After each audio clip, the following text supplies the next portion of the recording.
Qur'anın tədrici nüzulun səbəbləri. Yaxşı, bildik ki, Quran-Kərim gəlir hissə-hissə. Niyə? Niyə Quran-Kərim bütöv Peyğəmbərin sinəsində deyil? Sinə bizim dilə sinə deyil ha bu. Bu ətdə olan sinə deyil. Ruh mənasında, ruhuna hopması mənasında. Bunu bildiyi hala təlici gəlib, dedi ki, filan hadisə baş verir. Hadisə nə qədər? Gəl ayələr. Ki, Peyğəmbər dedi ki, Allah mənə vəhiy göndərdi, sizin məsələnizin cavabı budur. Tədrici gəlişin nə kimi səbəbləri var? Nə kimi xeyirləri var? Cəmaət bunlar nə kimi xeyirlər gördülər? Hətta bu oxuduğumuz kimi, Furqan 32-ci ayədə oxuduğumuz kimi kafirlər etiraz ediblər ki, niyə axı Quran gəlir hissə-hissədə? Gəlsə bütöv. Gah bütöv gəlsə etməcə etiraz eləyəcəklər. Adam var, o adilər ləcud tərsdir, tərs insanlardır. Ona sən nə qədər deyərsən, ona xeyri yoxdur. Nə desən xeyri yoxdur. Gah bütöv gəlsə, niyə Quran gəlmir hissə-hissə? Gəlib hissə-hissədə, gəlib bütövdə. İndi nə istəyirsən? Qəbul etmək istəmirdi, əl atır ora bura. Bunların hədəfi yoxdur. Hədəfsiz insanlarla ki, belə məsuliyyətdən boyun qaçırsınlar deyə əl atırlar min dəyişiyə. Birinci səbəb, Quran nə üçün gəlib tədricən? Hələ Quran özü deyir. 32-ci ayə Furqan. Kəzəlikə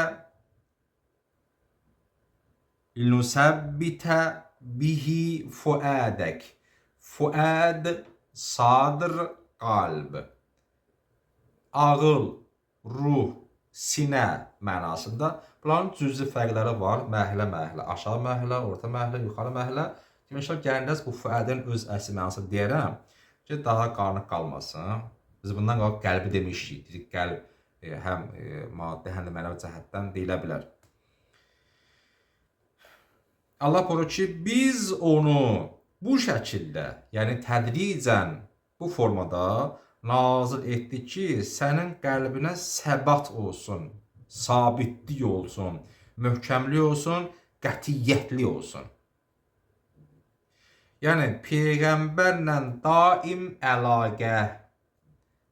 əlaqə olanda bu Peyğəmbər özünü tək bilmir. Qətiyyətli olur və yolunda möhkəm olur. Müxtəlif hadisələr zamanı, xüsusən də böhranlı vəziyyətlərdə, müharibələrdə nazil olan ayələr Peyğəmbərin qəlbinə qüvvət verirdi. Məsələn, elə bir andı ki, müharibədir, müşriklər bu səbəbdən İslam qoşunu az, gəl ayə. Bir növ Peyğəmbəri rahatlaşdırır. Necə məsələn şüarlar var hərbi xidmətdə. O şüarların vasitəsilə insanın qəlbində vətənpərvəri məhəbbəti oyanır. Döyüşə qarşı onun qəlbində sevgi oyanır. Düşmənə qorxamazlıq hissiyatının qəlbində oyanır o şüarın vasitəsilə. İndi şüar Allahdan olsa, Peyğəmbərin ürəyi, bədəni daha da möhkəm olur. Heç nədən çəkinmir. Peyğəmbərin qəlbini daha da qüvvətləndirir o. Məsələn, azğınların sözləri qarşısında belə ki, onlar Peyğəmbərə nalayiq nisbətlər verirdilər. Oxumuşuq Peyğəmbər tarixində söylədilər, təhqir edirlər. Onu şair deyirdilər, sən sehirbazsan, şairsən, dəlisən, nə deyirlər. Allah böyle dilə verir. Var Yasinlər ayəmiz. Fələ yəhzunka qavluhum. İnnə nə'ləmu mə yusirrun və mə yu'linun. Fələ yəhzunka. Hüzünlü, qəmli etməsin sənə onların sözlərini. Bu yol budur da. Üzün böhtanını dalın qeybətdir.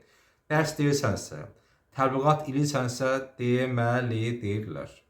Efirdəsənsə, səni tanıyırlarsa azan çoxundan.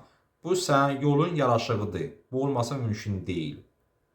Deməli, sən yaxşı iş görürsən ki, xoşların gəlməyənlər sənə adva söz çıxarır. Böhtanlar deyirlər, bu desinlər də nə itirirsən? Pis olsan danışmazlar. Yaxşı sanki danışırlar, yaxşının arxasıca.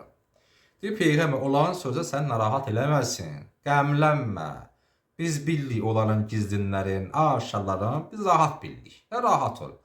Biz sən arxındayıq. Yaxud onlar Peyğəmbəri təksib eləyəndə, inkar dananda Allah Peyğəmbər dedi ki, deməli bu ayəmiz bir neçə yerdə var, Ən'am 34-də var, sonra Müzzəmmil 10-da var, Əhqaf 35-də var. Burada birini qeyd mən üstə deyim əlavə ki, Əhqaf deməli 35, Müzzəmmil 10. Deyir Peyğəmbər səndən qabaq gəlir peyğəmbərlərdə. Belə deyirlər, onların başına həm onu açıblar. Onlar incidiblər, təhqir ediblər, söyüblər, Adəmdən üzbəri. Səndən qabaq gələn peyğəmbərlər kimi sənə səbirlə. Onlar səndən qabaq gələn peyğəmbər dandılar, inkar etdilər, söydülər, böhtanlar atdılar. Bu ayələrin təkrar nazil olması, ayələr niyə gəlir təkrar? Peyğəmbərə eyni zamanda da müsəlmanlara qüvvət və qətiyyət verirdi. Bir dəfə gəldi yox. Elə ayə var, gəlir təkrar. Niyə? O mövzunun mühümliyini bildirmək üçün və orada Peyğəmbər və müsəlmanlarla özünü tək bilməsinlər.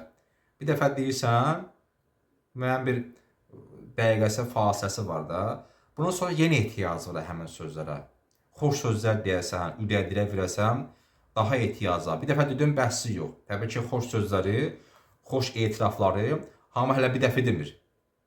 İnsan birinə qarşı sevgisin, istəyin, yanındayım olması, qorxma filan.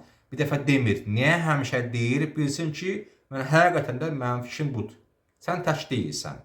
Biz, sən Peyğəmbər arxasındayıq, belə deyək.